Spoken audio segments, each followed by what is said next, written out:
Hello and welcome to Sport Tonight. I'm Cecilia Omogwe from Lagos Studio.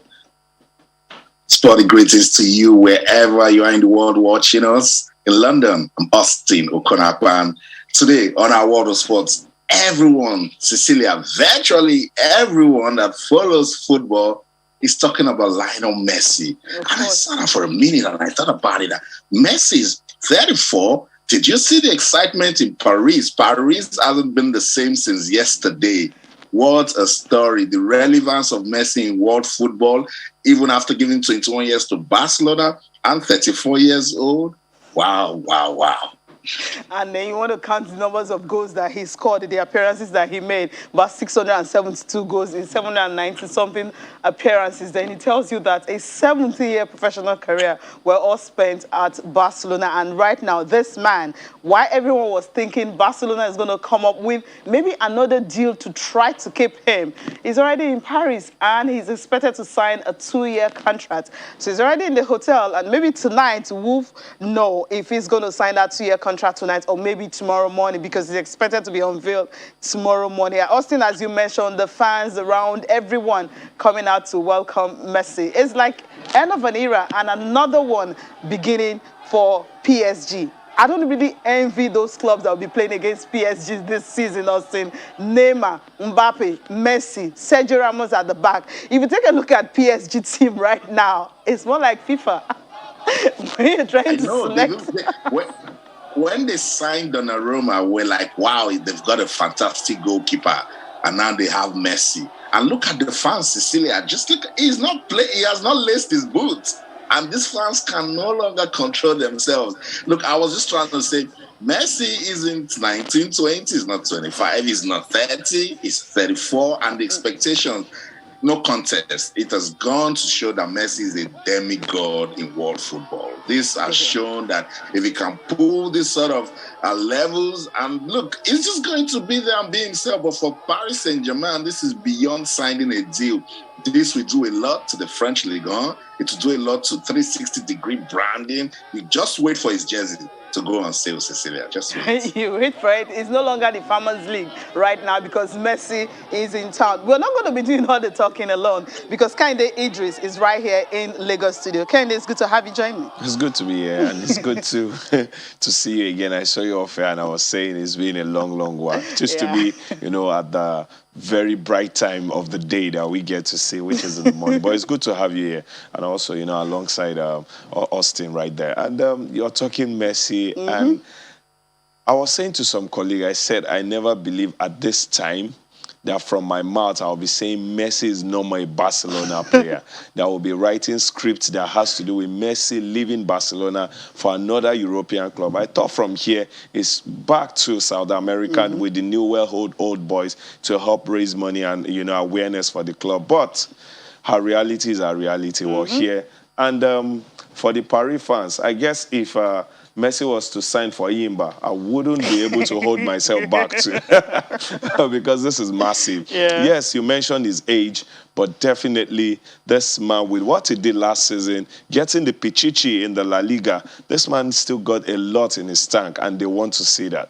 Yeah, especially what he did with at Copa America, for him to be able to win that continental title. Yes. Because everyone has been talking about Cristiano Ronaldo has won the European Championships, and Messi hasn't won any continental trophy for Argentina, apart from, of course, the Olympic gold medal. Exactly. But then, if you're looking at what Messi achieved this summer at Copa America, so it shows that a PSG is actually getting a Messi who is firing on all cylinders. Yes. Someone that is coming into the team and turn everything around. And so everyone will be expecting PSG to win everything winnable. That is to win. And you're going to the end product talking about him winning the Copa America, especially with the precedence to winning this. We thought Messi would never win anything with the senior Argentine national team. But the numbers he racked up winning this, number of chances created, number of assists, number of goals, number of dribbles completed.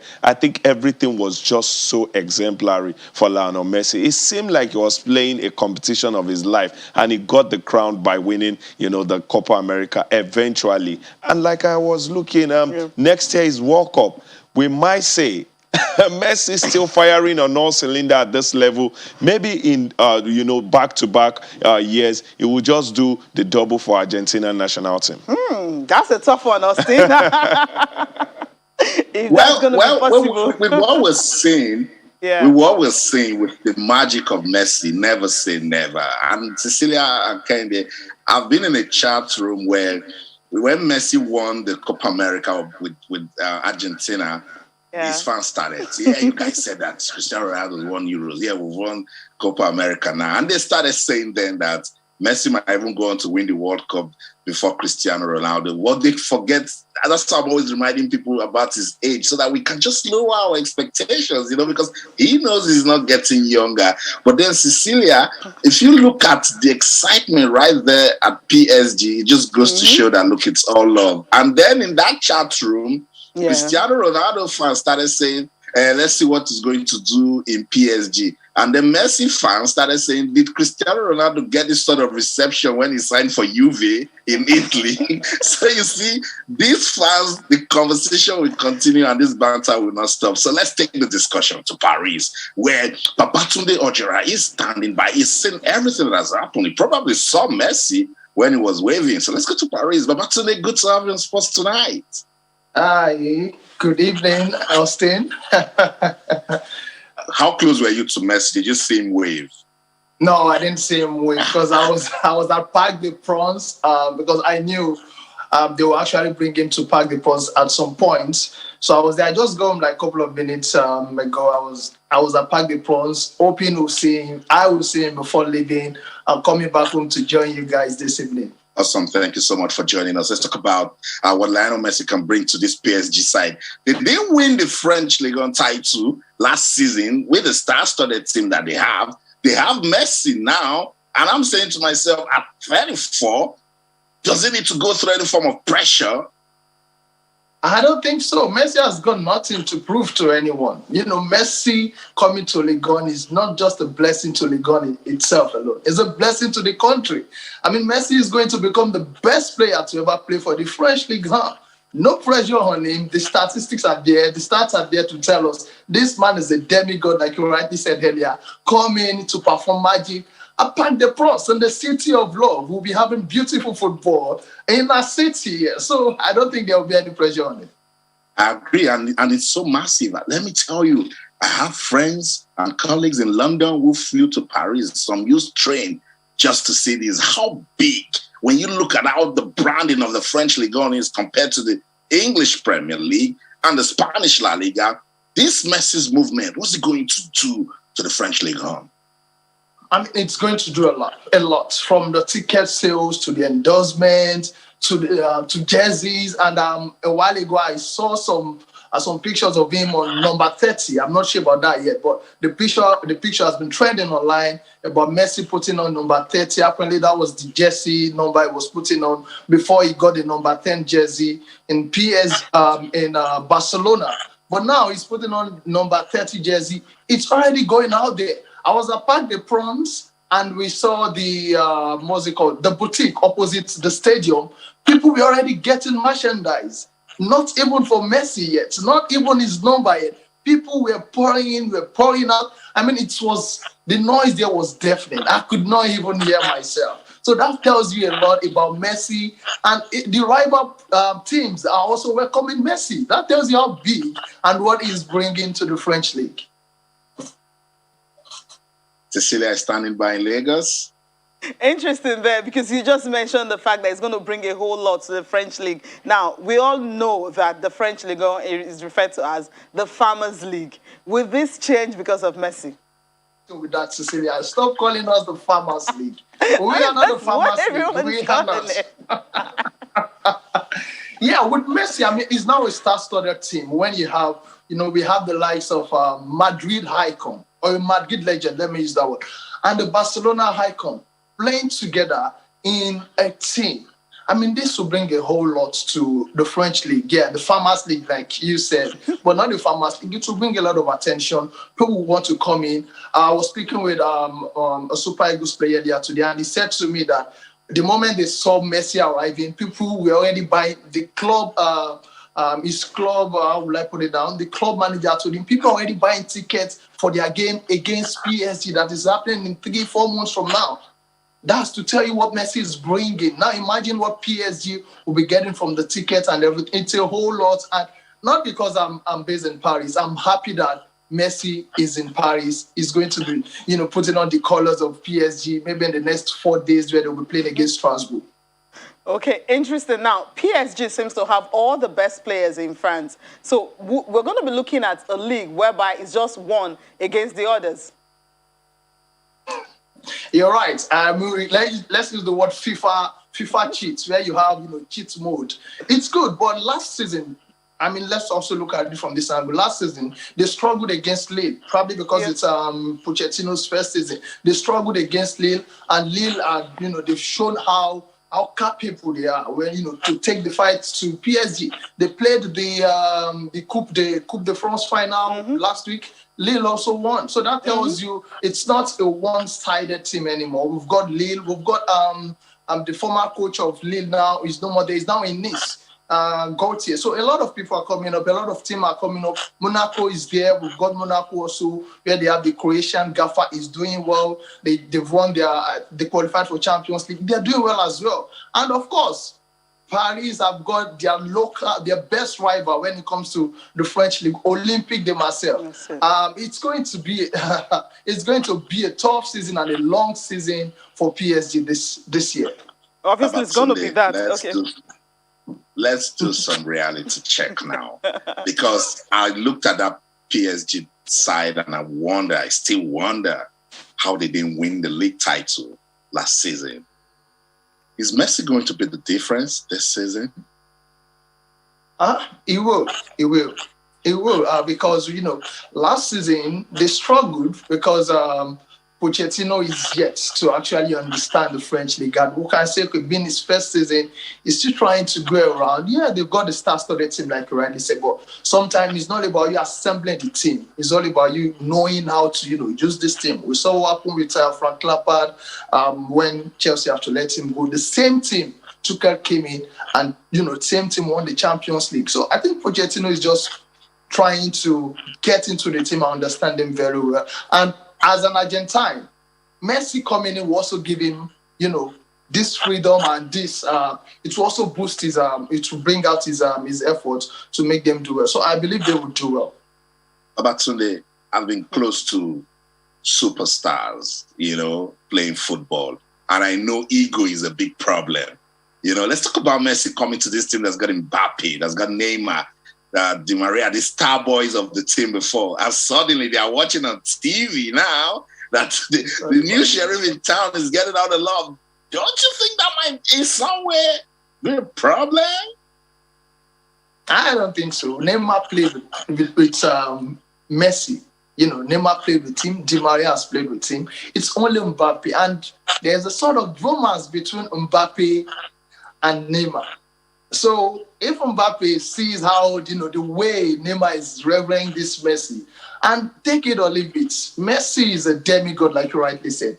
He's arguably the best player in the world. I don't see any player coming. And for me, I think a lot of respect should be given to Messi as well. Every player might want to come in, I want to take the number 10. Okay, if you guys want me, I want the number 10. They might want to take that off Neymar, but they decided to let that, rest. Let Neymar keep the number 10 jersey. Let him come in. I don't think there will be any sort of ego and clash. Like, okay, I'm just ready to see Ramos play with him. That's what I'm after now. Maybe Cecilia would disagree. Obviously, I was going to go there because Sergio Ramos and Lionel Messi, we saw what happened. Anytime they're playing El Clasico, it's always war. Now, for Lionel Messi, yes, he has won the Champions League 4 times with Barcelona. PSG, they've never won the Champions League. The reason they are putting together Galacticos, so to speak, all the superstars in the world, is because they want to win that holy grail, the Champions League. And now, Mauricio Pochettino, you mentioned the fact that because he came last season, it was just one season, he did not understand the team. Now, Messi is here, and if he doesn't win the Champions League, will he be a failure? No doubt, it will be a failure because this team, they've been to the semi-final. And the Champions League is the ultimate, not even the French League. They are not after the French League now. They want to win the Champions League. Now, he either sink or drown now. sorry, he either stay up or he drown, because now you've got everything needed. You've got from the goalkeeper Donnarumma, good defenders to the midfielders and to the strikers. So now he has to. But if he didn't get the Champions League, I won't be surprised they will just show him the way out. Interesting. Babatunde, Yeah. Babatunde, what team comes close to PSG now in the French league? I would want to say Lille, because they are the defending champion, and just recently they also, before Messi arrived, they defeated PSG. So you want to say, okay, this team, I think they've got it right. They have Christopher Gauthier. He's not more there anymore, but the team is still there. The same set of boys that won the league last season, they are still there. They understand themselves. That's the connection is there. Monaco also is doing well. What we have Kovac, the Croatian gaffer. They are doing well, but I will still pick Lille out of them. Okay, so I talked about the players, and the need for them to deal with their ego. Let's talk about the manager, Mauricio Pochettino. This is a man that came from Southampton to Tottenham. Hasn't been around this much superstars. Is that going to be a problem for him too? He will. I'm sure it will be a problem for him, because this is a player that has won everything except for when it comes to International Trophy World Cup. Now he won the Copa America just last month. It will be, at some point, I thought when he arrived, he's going to have issues with Mbappe. But I saw him, he now has that thing with playing with these players around. I mean, when you see the training sessions, the training clip, I think it's a good one for him, playing with this player to build a connection. Same thing he had in Tottenham. So he's trying to build that. But when you now look at this player that have won everything, I mean, they will also sense that this man is just trying to be closer to me for me to do my job. But I think it will be a problem for him. But being a coach, that's what he's there for, to know how to handle this thing, to know how to talk to this player. Yeah, maybe he will find it right, but it's going to be a problem. I feel so. I thought it's important to put that out there, because I know that handling these big guys, because the day Messi will say he's got stomach bug and it can't play, Mbappe will wait for his own time too, and then Neymar will wait for his own time. So you need a manager that understands what it takes to be around these big guys to get the job done. Babatunde Ojora, I must say thank you so much for your time. Go have some fun at Parc des Princes. Hopefully, we can't wait to get to see Messi do magic in the French League. Thank you. All right. Thank you so much for having me. All right. So there you have it. I'm about to be Ojora, is a sports journalist right in Paris.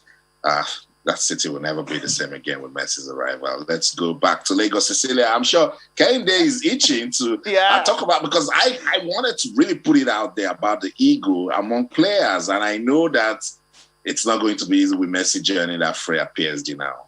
Exactly. The first question, questions fly around social media, that who is going to be the captain of this team? That was the first question. Sergio Ramos is coming in. They've got a Marquinhos in that team. They've got a young player who lives like a leader, Kipembe. There is a Marco Verratti. Then you go up front, Neymar, Mbappe, Angel Di Maria, Mario Icardi. Then you are adding up a Messi to this team. Then there is also a little leader in Gigi Wijnaldum who just joined up. So there is a whole lot of huge players. Who takes the captain's band? That is the first question. But I'm sure the coach is already racking his head around that. But I'm giving the captain's band to this player. Other players, are they ready to bow to their captain, whoever the captain is? Number one. Number two, who gets to take penalty on the day? Who gets to take the dead balls? Who gets to take decisions, on-pitch decisions? Those are some of the questions. But like Ojora said, it will be a problem for Pochettino. I'm looking at Pochettino and his antecedent over clubs. At Tottenham, I think that's the biggest he has coached before coming to PSG. If you remove the likes of Harry Kane and maybe Son, and even no disrespect to these players, Son, Dele Alli do not cut it as world superstars when it comes to football. Maybe Harry Kane can rub shoulders at that level. So you cannot say you've had such headache. And now you're not just dealing with Neymar, you're not just dealing with Mbappe, a whole lot. So egos will definitely trip. And I'm waiting to see, I think if you can manage that, that will be the biggest win for him aside trophies. Managing a team is going to be the biggest one. I wouldn't want to be in the shoes of Mauricio Pochettino right now because it's going to be a whole lot of headache for him when the French League on starts. We need to go on a break. After this, we'll be talking about, of course, Chelsea preparing for the UEFA Super Cup. And Bayelsa Queens and Bayelsa United are already home celebrating their league trophies.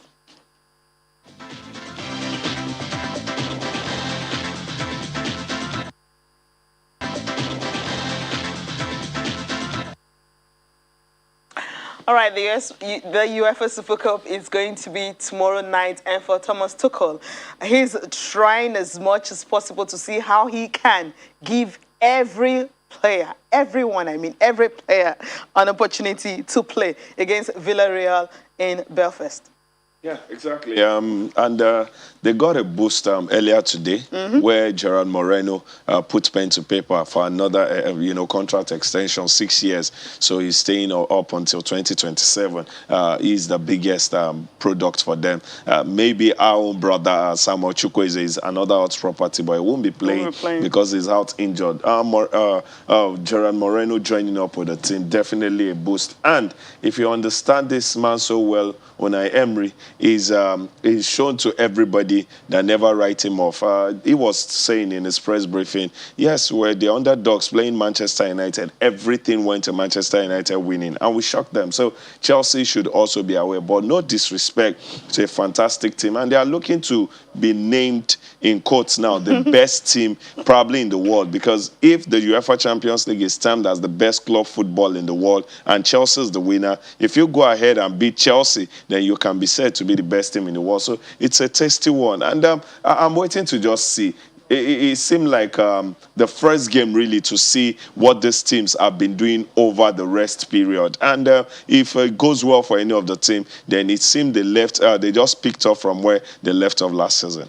Interesting to note. Austin, the Super Cup is one of the biggest before the season starts, because sometimes coaches will just use it as an opportunity to kind of feel the players that will be staying with them, and also give opportunity to other players who have not really had time to really maybe play international competitions. We know almost all Chelsea players were in the Euros. And on the other side, get the media to start speaking positive things about your club before the season starts, because it's very important that they take that momentum to go into the competition. And just in case someone wants to be quick to say because Chelsea won the UEFA Champions League, then they will be favorites for that one, then listen to this. Villarreal are unbeaten in their last 15 games in European competition. 12 wins and 3 draws. The most 3 recent came against English opponents in last season's UEFA Europa League. They won 2-1 against Arsenal in the semi-final before beating Manchester United on penalties in the final following a 1-1 draw. So this is a compact team. And when you're playing against a team that is coached by Unai Emery, be ready for surprises, because they will come up with all sort of tricks, But I know that the coaches understand that this is a good way to start the season. And for Thomas Tuchel, the bar has been raised. If you win the UEFA Champions League, the club management expects you to go on to do, bigger things in the league and, of course, in Europe. But don't take anything away from Villarreal. And with what it is now with the Spanish opponents and the English Premier League teams, there's this rivalry going on. This will be Chelsea's 50th game against Spanish opponents European competition. Cecilia and Kehinde, guess what? This is the first time they will ever face Villarreal in a competitive action. So where are they going to throw their strategies? Exactly. It's going to be a difficult one. Yeah. But let's listen to Thomas Tuchel talking ahead of this game, because he doesn't even know the players that will be playing, knowing that most of them were at the Euros. And also, some players are going to be leaving. Tammy Abraham, for instance, we don't know where he is going to. But then there are reports that he's likely to go to AS Roma, and there are some other players that will be leaving. But you just want to see the ones that will be here. And, of course, Lukaku is coming in, £97 million. Huge. Massive. But let's listen to Thomas Tuchel talking ahead of the game against Villarreal tomorrow night. It does not feel like pressure, because this is what we demand of ourselves, me and first side. This is what I demand of myself, to provide, to get better every day, to use my experiences and to be the best coach possible every single day, and to lead by example, to come into Cobham with good mood and full of energy, and ready to continue the journey together. It's not over. It has just started, and hopefully it's going to be a long journey. They could start, but the question is, can they finish? And I think no. They have now like 8 days of training in their legs, and the European final after 8 days is pretty demanding. And let's be honest, it's too early to compete on 90 minutes on this kind of level. So we have to find a mix, and clearly the guys who came in early and have more minutes and deserve to start. And a majority of these guys will start.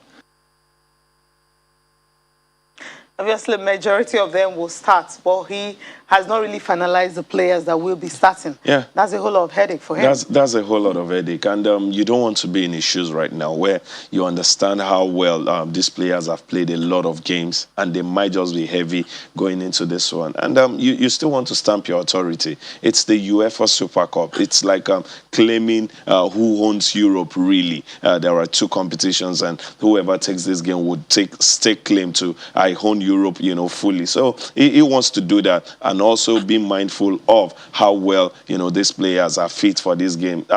Chelsea is a massive club. They've got players depth right there. So I think they've got enough players that can do business against Villarreal, whether so many regulars are not available or not. I think they've got enough. Hakim Ziyech did not really play so much football. I think he should be ready for this one. I saw Kai Havertz also. So I think they've got enough depth in that team to do business. But everything is saying points to the fact that there is massive respect for Villarreal and also for Unai Emery.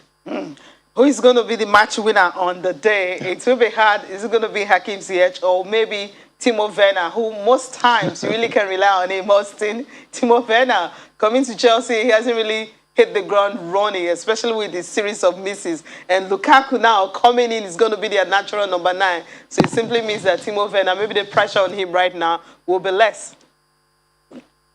Timo will get into it this season.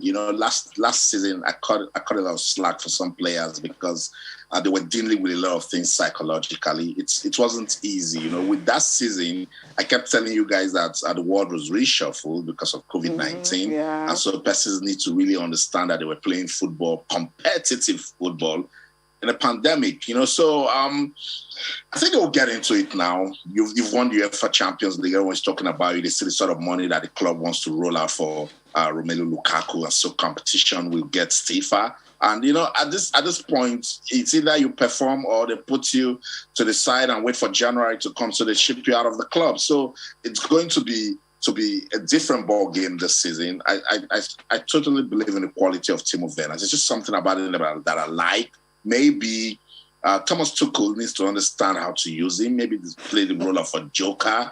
Do some psychological work, put some more confidence into him. I think he's got good football going for him. But let me get Kehinde talking. Kehinde, how much difference will Lukaku make to this Chelsea team when he joins? I think it will make so much. It will make so much. One of the things they missed last season was a focal point when it comes to attacking. Timo Werner was supposed to be, that figure. But number one, we find him drifting to the side. Then number two, he wasn't killing balls. And with the way Lukaku had handled business at Inter and also at the European front, though Inter did not really do well, but I'm saying, Lukaku personnel, and then going to the Euros, I think he has grown in leaps and bounds, and they want to see him replicate that. So they would have a focal figure when they are attacking. So you have the likes of Timo Werner, Kai Havertz, or in some case Hakim Ziyech, in some case Hudson-Odoi and all, attacking, and there is a man that you can work with who is right there at the center or in the 18 to just tuck in those balls. So it will be a massive inclusion to Chelsea, although I've been skeptical and scared. He's had 2 spells at Chelsea, and both spells have not really gone down well. Reason why he said, I've got unfinished business right there in Chelsea. Then also for Timo Werner, Austin was talking about him. if you check out names over the years, Yeah. Torres, Shevchenko, we've had top strikers come into Chelsea and do not just cut it. Maybe there is something about you having that name at that height, and then you come to Chelsea and you cannot just, still hit that level. Maybe it will come off good this season, Timo Werner. I'm still skeptical, but for Lukaku, he's got the quality, but will you at the third spell still do so well? Maybe the Premier League has a bit of pace ahead of what Lukaku have got. Okay. Hopefully, all the best to Lukaku. 97 million quid. He's 28 years old. I hope he'll be able to justify that money that will be shelled out for him. Okay, let's go to Bayelsa, Austin. I mean, we've never had it before in a Nigerian league where you have clubs from the same state, owned by the same government, winning the ITO Cup. Bayelsa Queens won the ITO Cup, beating FC Robo. Bayelsa United beat Nasro United on penalties 4-3 to win the ITO Cup. And right now in Bayelsa, they received the heroic welcome. You could see the captain of Bayelsa Queens carrying the trophy on her head, and then they have the boss parade, and then you have the players and the coaches, the technical crew, and some fans, all of them marching straight to the government house where these stars were all welcome. Yeah, exactly. I think maybe we should thoroughly or critically look at what Bayelsa is doing with sport. Why I said sport, we're here also on the show last week talking to Daniel Igali, and he mentioned, thank you to the government of Bayelsa. And you definitely know in Nigeria that is the home of wrestling. Ask any wrestler right here, whatever you're doing in your state is nothing compared to what Bayelsa is doing right there. And you can now talk of football. At a point, they were called giant killers in the just concluded FA Cup, talking about Bayelsa United. And then when they got to the needful, the time that it is a business, and they did the needful, and look at the result right there. For the female, I think it's no surprise to anybody that followed the regular season to the Super 6 now to the FA Cup. They've been massive. It was just by some funny luck that they didn't get that ticket that Rivers United got to being at the WAFU B competition to jostle for a position in the maiden edition of the Women's CAF Champions League. So it's no surprise for the women. For the men, I think this is fantastic. And right now, we should start talking about what Bayelsa is doing with sport right there. Maybe it's they have some crop of players, or maybe it's the commissioner for sport, or it's the entire state that are conscious about sports development right there. All right, let's go to London now, Austin. Okay. Yeah, I'll tell you, because I understand what's going on with sports development in Bayelsa State. Okay. The governor was a one-time commissioner for sports. They have a Daniel Igali that has been there, done that with sport. And I call him the man with the magic touch. Maybe you guys don't understand how big 2021 has been already for Bayelsa State. Finished third at the National Sports Festival. Men won the ITO Cup, women won the ITO Cup. Bless Goru Juju is from Bayelsa State. Yeah. Went to the Olympics, won silver in wrestling. What a story. We need to find out what they are doing, of course, and then we emulate it, because if you check what they did at the National Sports Festival, nobody expected it. So I'm sure it's some deliberate planning. It's some structural sit down and let's talk and find a way that we can amass talent, and then find a way that we can make them productive. And with Daniel Igali knowing the sort of language to tell the state government to get support, that's what we're saying. We're already seeing pictures from Yenagoa. So let's go to Yenagoa, the Bayelsa State capital, and get more talking points from Bayelsa Queens and, of course, Bayelsa United winning the ITO Cup.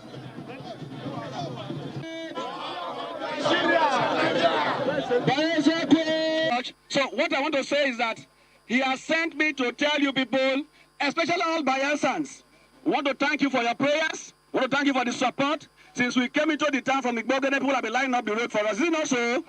That is a sign of a grateful state. And we are grateful that this state, the people, the citizens, and even those in diaspora are supporting us. We want to thank you very much for that support. We also want to thank especially the players. When we got to Edo on Saturday, I told them, I went to play with them on Wednesday. And I told them that there are 3 characters in the Bayelsa coat of arms. One of them is the leopard. The leopard dominates the night, and nobody can dare him in the night. I told them, we are the Mafa. And I told them again that we have a crocodile there. And nobody intimidated the crocodile, both on the land and on the river. So they must go amphibiously and conquer. After us, they've conquered the big ones. What is that again? And I told them, for these two teams, you don't know what these two teams have done. For the Bayelsa United, they killed Rangers United. They killed Rivers United. They killed Lobby Stars. All the teams in the Premiership, they took them out. They top.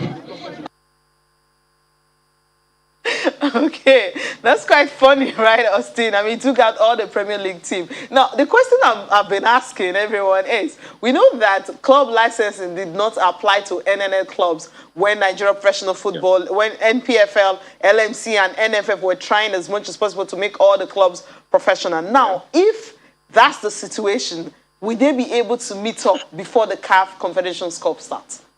So, Cecilia, this is what we always talk about. And when we talk about this, some persons will get angry and say, oh, we're just being too critical. Make your football professional. If you see the setup of Brentford, you can tell that it is done in a way that when they get to the English Premier League, they can survive. Yeah. Same thing with Fulham. If you check most of the teams in the Championship League in England, you can tell that they have that professional structure that if you tell them tomorrow, go play in the top flights, they are ready. So everybody has been asking questions now. What stadium will Bayelsa United play when they get on the CAF Confederation Cup? Do they have, you just mentioned club licensing. I took the Minister of Youth and Sports Development on this issue. I took Shehu Diko on this issue. Let's not play with club licensing. If we had stopped some teams last season, say, look, you didn't meet with the financial obligations to play professional league football in Nigeria. If Bayelsa United is coming, we understand that, look, there's a law that is enforced that nobody is playing with. We are stiff about it, and they will do the right things. Yeah. We should stop cutting corners. Success does not have shortcuts. It's about time we know this in Nigeria, and I'm sure, Kehinde, you totally agree with me. I completely agree. Like we've said this over and over again. And I like the line Austin also used. When we mention cases like this, we hear, you guys don't talk about the good side. You're criticizing always. Hey, we come here and celebrate whoever does good or whatever setup, comes out performing well. Then when it is time to talk about the gray areas, trust me, we should talk about it because that's our own job. We talk about it, you get to see what we're talking about and you make the needful, adjustment. And that is what it should be. It is a collective work. We are to talk, you are to do. And you cannot tell me not to talk when it is my own job. Mm-hmm. If you watch the English Premier League, as beautiful as those leagues are, you find their journalists criticizing almost every move when it has a little bit of, shadiness in it. So that is what it is. Look at where we find ourselves now. We're going to the continent to play some of the best teams. If you're lucky enough, you'll be playing some of your West African teams that might not be at that level. Mm-hmm. But if you're to be exposed, you play the North Africans, you play the South African teams, and it gets, very funny, where you start talking about executing the games, where to execute the games, and all of that. So we should do more. Our football this season has shown us that we've got good footballers, good coaches, good on the pitch play. But administratively or logistics and also those little things that comes together to make it beautiful off the pitch are where we have issues, and we should do more in stepping up on that. Absolutely, I completely agree with both of you, because if you take a look at what the LMC have done, I mean, what NFF, what they've done, fine, they have these rules and regulations that they've come up with, but the problem is executing those things. Implementing it, because if you check Sunshine Stars, for instance, I mean, players were protesting. Of course. And they said before the season starts that every club must have paid all their players. And there should be a bond. There should be a bond, exactly. So, and you find that it's actually happening while the league is going on. Austin, you mentioned the fact that, yes, Bayelsa State, they've got Daniel Gali, Commissioner for Sports and everything, because he understands the system. Now, it's not left for him to see how he can make Bayelsa the pride of the country, because it's not just, progressing, beating all the giant killers and all, then when you come to Bayelsa, you get to the stadium, maybe the dressing room is not top notch, or maybe the players can't even fly, to these countries, or maybe there's even no budget for them. Because where everyone was talking about, can Bayelsa United really prosecute games on the continent? That's a big problem right now. Yeah.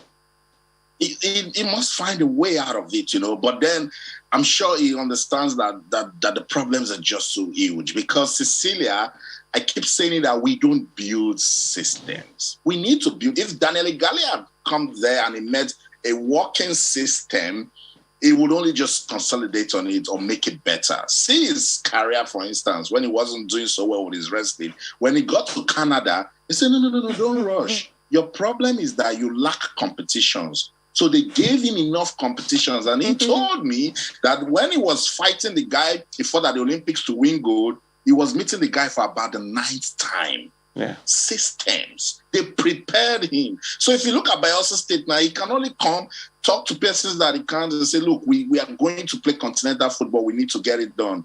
I spoke to William Trostekon when he signed for Watford, and he said that Watford will gain promotion to the English Premier League and continue where they got the drop. Because it's a club that's got system, that is structured to play top flight football, they won't start struggling. Same with small Brentford. Same with Norwich City. These clubs are professional clubs. So when we tell the league management company, let's not go to meetings and go and say, Your Excellency, I'm sorry, or please, sir, or this and that. Let's just do the right things. Let's be firm. Sometimes to make successful change, you must hurt people and even hurt yourself in the process. So, Cecilia, we just need to wish Bayelsa United all the best, because we'd like to see them play in the continent, and maybe they will have some money to spend to prepare. So that's it. Let's go on this quick break. Sports Tonight on Channels Television. When we come back, there's still more to talk about. We'll still go back to Paris. We'll talk about the Qatar 2022 World Cup qualification. So don't go anywhere. Stay with us.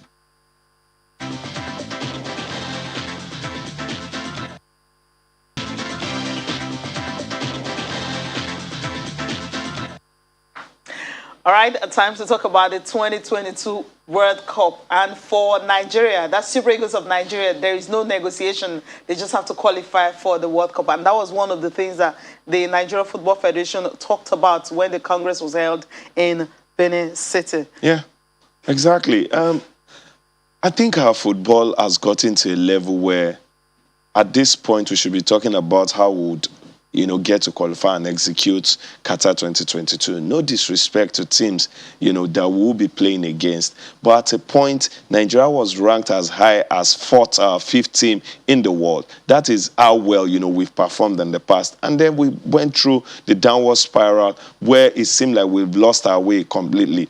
Now we're getting back to a time where we've got some exciting, talented crop where you can close your eyes and just mention names and names that are playing in some very enviable league. We're talking Italy, France, England, Germany and all. So it should be that. It should be a case of this is how we will qualify, not are you sure you guys are ready to qualify? No.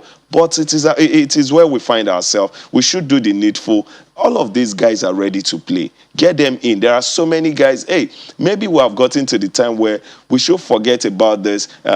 We just poach guys abroad. If they are Nigerians, they should come play for Nigeria. This is what happens everywhere around the world. Some persons say for US to be the winning team at the Olympics, half of the contingent are not Americans. They are from elsewhere around the world. But they flew the American flag. That is what we should do. Get the best of legs to play for Nigeria. Let us qualify and take our rightful place in the world of football. Okay. I don't know how many of the best across the world want to play for Nigeria. Let's see, get reaction from that Congress that was held in Benin City. It's about preparation, to prepare the team on time, we have a lot of players, young players and everything. So we need to do the things we're supposed to do. The needful means that the technical crew and the Nigerian Football Federation are supposed to prepare everything needed for the tournament to make sure that it's okay. But I believe that we have a capable president who is going to do it. First and foremost, the Honorable Minister of Youth and Sport is so passionate to see that the under 20, under 17 and as well the Super Eagles of Nigeria, most especially, qualify for the World Cup. According to his message, the World Cup is at the doorstep, that the NFF, under the watchful of Amaju Pinnick, the NFF president, should be very, very meticulous to ensure that the Super Eagles qualify for the World Cup. We have 2 matches come next month against Liberia and as well Cape Verde, that we need to win those matches in order not to put ourselves in a tight corner, in order for us not to be permutating, so that we can as well get the point when necessary, so that the Super Eagles can as well qualify for Qatar 2020. And he as well urged the NFF to key into the dream of grassroots, that the power of grassroots football can never be undermined, that we should go back to the grassroots, get young talent, and as well nurture them to stardom, so that we can as well have players who can as well represent the country. World Cup football is something that Nigeria, they cannot afford to lose. Everybody concentration is there. Yeah, it's to support them, to give them good support, because of the federation are doing very well. And I think now, if they put everything together, massive support to the teams, definitely we are going to do well. We need to qualify for the World Cup by God's grace. It's going to be tough, but we are working and praying towards achieving that. It's not negotiable, Austin. I mean, just have to work towards it. Qualifying for the World Cup, it's not something we should be talking about. Can we or can we not? Because taking a look at the teams of the group anyway, I mean, just qualify with 4 games to spare. Okay, I'm joking, just a joke. Time and time again, we've seen that there are no longer small teams in Africa, and I'm sure Kehinde will agree with me. So with the NFF saying it's not negotiable, I'll tell them, go make sure the players are happy.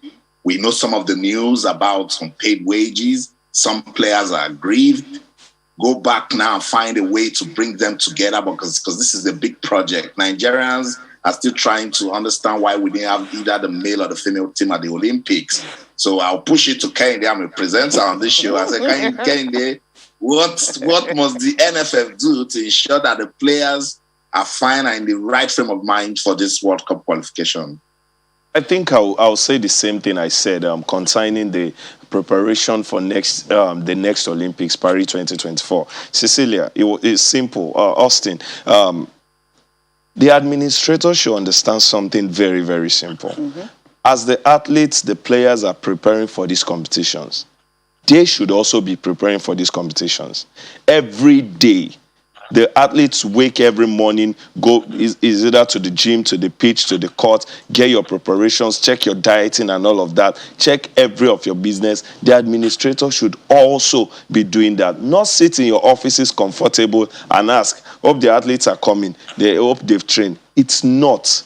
Your preparations too should also be done every day. So you are in tandem with all that is happening in the build-up to all of this. Austin just hits it, right there. Make the players happy. One of your jobs every day is to make sure these gladiators are super happy and are ready. What do they need? How do they need it? When do they need it? With whom do they need it? These things should be checked every day. And if you do that, following those precedents, when it comes time for the competition, you will just be ready. And you will tell them, guys, you've been given everything. Go there and perform. Yeah, spot on there. Yeah. I think that's all. We'll just leave it for tonight. Kehinde Idris, thank you so much for joining us today. It is good to be here. It's good to be here. Thank you for watching. I'm Cecilia Omogbe. See you again tomorrow. Thank you so much. Let's do this again in London. I'm Austin Okonapan. And everything you do, remember, keep talking sports. Bye for now.